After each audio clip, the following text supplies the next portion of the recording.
விவரங்களை பார்த்து வருகிறோம். ஓட்டுநர் மரண வழக்கு சிபிசிஐடிக்கு மாற்றப்பட்டிருக்கிறது. தென்காசி அச்சம்பட்டியில் தனியார் வாகன ஓட்டுநர் மரண வழக்கானது சிபிசிஐடிக்கு மாற்றம் செய்யப்பட்டிருக்கிறது.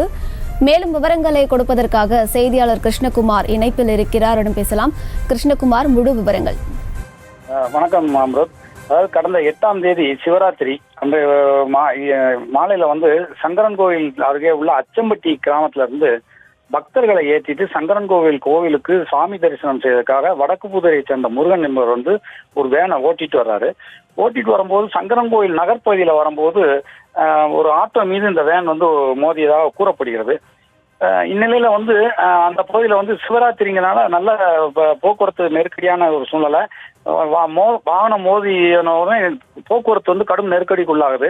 அப்பகுதியில பணியில இருந்த காவலர்கள் இந்த போக்குவரத்தை சீர் செய்வதற்காக அப்பகுதிக்கு அதை சீர் செய்ய முயற்சி செய்யும் போது வேனை ஓட்டி வந்த முருகன் நிலை சரியில்லாத நிலையில இருந்ததுனால அவர் அவரை அப்புறப்படுத்திட்டு மாற்று டிரைவரை பயன்படுத்துறதுக்காக கொண்டு வராங்க. அந்த நேரத்துல அவர் நல்ல குடிபோதையில் இருந்ததாக கூறப்படுகிறது.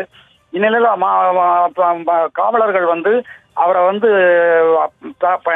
பக்தர்களை வண்டியில இருந்து இறக்கி விட்டுட்டு வாகனத்தோட டிரைவர் முருகனை காவல் நிலையத்துக்கு அனுப்பிச்சு வைக்கிறாங்க.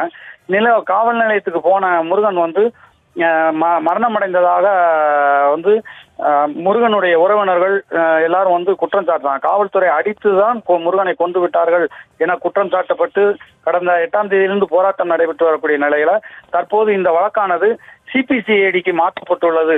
சிபிசிஐடி விசாரணைக்கு மாற்றப்பட்டுள்ளது என்பது குறிப்பிடத்தக்க ஒரு அம்ருத். விவரங்களை வழங்கியமைக்கு நன்றி கிருஷ்ணகுமார். செய்திகளை உடனுக்குடனும் துல்லியமாகவும் தெரிந்து கொள்ள சப்ஸ்கிரைப் பண்ணுங்க.